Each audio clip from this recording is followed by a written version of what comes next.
দেয় এবং ফরম অনুমতি দেয়, তাহলে আমি এই 2-4টি কথা বলতে চাই। বলেন স্যার বলেন। শেখ সাদী রহমাতুল্লাহ আলাইহিকে এক ভদ্রলোক প্রশ্ন করলো যে হুজুর আপনি কিভাবে শেখ সাদী হইলেন, এত নাম যশ খ্যাতি কিভাবে অর্জন করলেন? হুজুর আমিও আপনার মতো হতে চাই, আমাকে একটু পরামর্শ দিন। বলো তুমি শেখ সাদী হতে চাও? বলে জি হুজুর আমি শেখ সাদী হতে চাই। বলে আগামীকালকে সূর্যোদয়ের পরে তুমি অমুক নদীর পাড়ে আসো, সেখানে তোমাকে বলা হবে আমি কিভাবে শেখ সাদী হইলাম, তোমাকে পরামর্শ দেওয়া হবে। তো ভদ্রলোকের ভিতরে একটা জ্বালা, আমাদের এমডি স্যার বলে না যে ভিতরে জ্বালা থাকতে হবে, ভিতরে বায়ু না থাকলে বেলুনের কালার যাই হোক না কেন সেটা উড়বে না। ভিতরে তার জ্বালা যন্ত্রণা শুরু হয়ে গেছে যে শেখ সাদী হইতেই হবে যে কোনো মূল্যে। সে হুজুরে যাওয়ার আগেই ওই নদীর পাড়ে যাই উপস্থিত হইল, শেখ সাদী হবে। যথা নিয়মে শেখ সাদী আসলো, বললো হুজুর বলেন কিভাবে শেখ সাদী হইলেন? আমি তো উপস্থিত। বললো যে এই পানির ভিতরে নাম। তো লোকটা কোমর পর্যন্ত নেমে দাঁড়াইলো, বললো যে আরো একটু নামো, আরো একটু নামছে, নামতে নামতে নামতে নামতে গলা পর্যন্ত পানি, ওই পর্যন্ত সে নামছে, তাকে নামানো হয়েছে।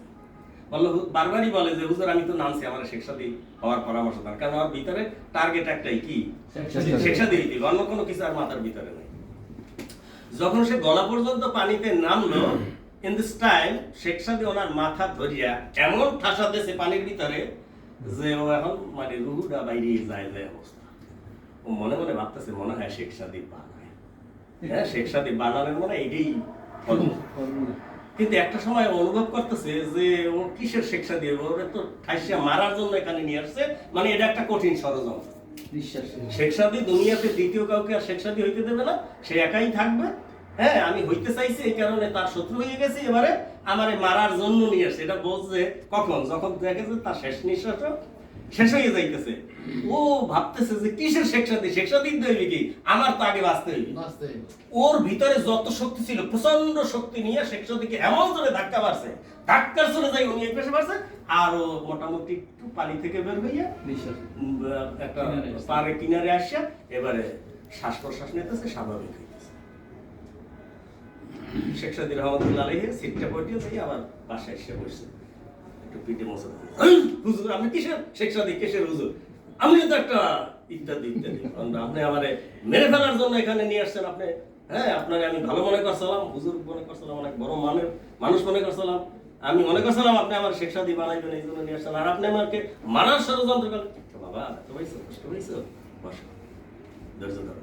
তো যত রাগই থাক একটা না একটা সময় তো রাগটা প্রশমিত হয়, ঠিক না? যেমন আমাদের শিশু বক্তা হঠাৎ খেপে যায় কিন্তু আবার কিন্তু শান্ত হয়ে যায়, আবার হাসি টাসে দেয়, ঠিক ওই রকমের। তো এবারে বললো যে বাবা তোমাকে যখন আমি কোমর পর্যন্ত পানিতে নামলা, তারপরে বুক পর্যন্ত নামলা, তারপরে গলা পর্যন্ত নামলা, তখন তোমার অনুভূতিটা কেমন ছিল? বললো যে আমি মনে করছি যে শেখ সাদী হওয়ার এটাই, এভাবেই আপনি শেখ সাদী হয়েছে। তা আমি এটা সহজভাবেই মেনে নিছি এবং আমার ভিতরে একটা ফিলিংস আসছে যে আমি শেখ সাদী হয়ে যাচ্ছি। বলে তারপর আপনি যখন আমার মাথাটা ঠাসা দিয়ে পানির ভিতরে ধরলেন, মনে করলাম যে এই মনে হয় আমি শেখ সাদী হইতেছি। ভালো, তারপরে কি ভাবলাম? বলে তারপরে হুজুর যা ভাবার তাই ভাবলাম যে আসলে আমার শেখ সাদী বানানোর জন্য এখানে আনেন নাই, আমার মেরে ফেলাই হইল আপনার একমাত্র উদ্দেশ্য, এই কারণে আপনি পানির ভিতরে ঠাইসে দোষান। বলে তারপরে কি হইল?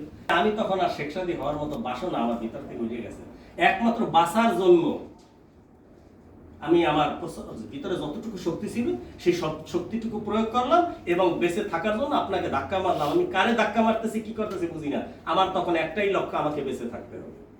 এই বেঁচে থাকার জন্য আপনাকে ধাক্কা দিয়ে ফেলাই দিয়েছি আর আমি এখানে আসছি।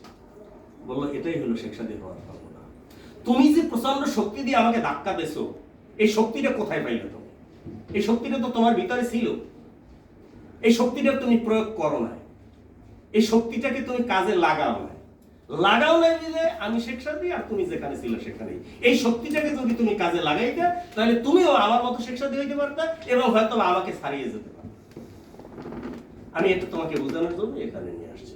যদি আজকে এখন থেকে তুমি এই শক্তিটার প্রয়োগ ঘটাও তাহলে তুমি শেখ সাদী না, শুধুমাত্র শেখ সাদীর চেয়ে বড় কিছু হতে পারবে।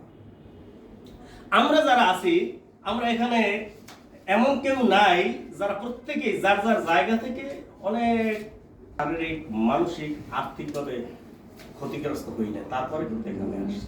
এমন একটা আমার জানা মতে নেই, কারণ এখানে প্রত্যেকেই 40-50 প্লাস, প্রত্যেকেরই কিন্তু এক একটা গল্প আছে, এক একটা ইতিহাস আছে। কিন্তু আমরা যদি এই যে ডিপিএল, এই ডিপিএল যদি আমাদের এই সর্বোচ্চ শক্তিটাকে প্রয়োগ সম্মিলিত প্রচেষ্টায়, তাহলে এই ডিপিএল যে কোথায় যাবে সেটা আমাদের কল্পনার সীমারও বাইরে।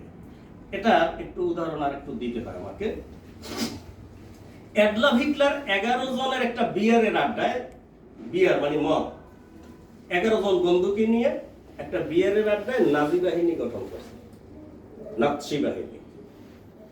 তার উদ্দেশ্য ছিল সারা পৃথিবীটাকে শাসন করা। তার মূল টার্গেট ছিল কি এই পৃথিবীকে সে একা শাসন করবে। এই 11 জন নাজি বাহিনী, 11 জন সদস্যকে নিয়ে নাজি বাহিনী গঠন করার পরবর্তী ইতিহাস এই সারা বিশ্ব জানে। সে তার বাহিনীগুলোকে এমনভাবে তৈরি করছে যে একসময় সে 5000 সৈন্যকে 5 তলা দালানের উপরে নিয়ে বলল মার্চ অন। মার্চ অন বলার সাথে সাথে তারা পড়ে মারা গেল। তাদেরকে এমন ভাবেই তৈরি করা হয়েছে। তখন হিটলার বলছে, হ্যাঁ আমি পারবো, আমার সৈন্যরা আমার কথা শোনে। আসলে একটা প্রতিষ্ঠান বলেন বা একটা রাষ্ট্র বলেন, এটা চালানোর জন্য অনেক দক্ষ লোকের প্রয়োজন হয় না, কিছু অনুগত লোকের প্রয়োজন হয়। আনুগত্যশীল লোক সেটা যদি মুষ্টিমেয় কয়েকজন হয় তাইলে এই প্রতিষ্ঠান অনেক দূরে যাবে। কিন্তু যদি অনেক, প্রত্যেকেই আমরা দক্ষ, প্রত্যেকেই যোগ্য, বাট আনুগত্যশীল কিনা, আমরা কমান্ড ফলো করি কিনা, আমাদের যে কোনো কাজে একটা কমান্ডিং থাকতে হয়।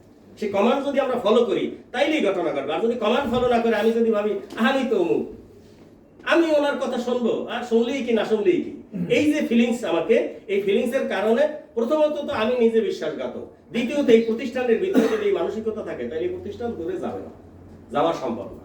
আসলে কথা অনেক বলার যায়, বাট যেহেতু এটা ট্রেনিং প্রোগ্রাম না এবং উচ্চ পর্যায়ের ফোরাম, কথা আমি আর বাড়াবো না। আমি বিশ্বাস করি এইরকম একটা ফোরাম যদি এই প্রতিষ্ঠানে থাকে, এই প্রতিষ্ঠান শুধু জাতীয় পর্যায়ে না, আন্তর্জাতিক অঙ্গনেও ডিপিএল নামে যে একটা প্রতিষ্ঠান আছে, শুধুমাত্র unity is a strength, unity is a strength. এই ইউনিটিটা যদি আমাদের থাকে, এই বিশ্বাসটা যদি থাকে, ডিপিএল শুধু আমাদের এমডি স্যারের না, ডিপিএল আমাদের সবাই, এই বিশ্বাসটা যদি আমাদের ভিতরে যেদিন গড়ে করবে সেদিন থেকেই এইটার আন্তর্জাতিক পথ চলা শুরু হবে। এটা হলো একটা পার্ট। আমাদের দুইটা বিষয় ছিল, আরেকটা বিষয় ছিল আমাদের এজিএম ক্লাব। যে কোনো বিষয়ে একটা ডিসিপ্লিনের একটা ব্যাপার আছে, ডিসিপ্লিন যদি না থাকে তাইলে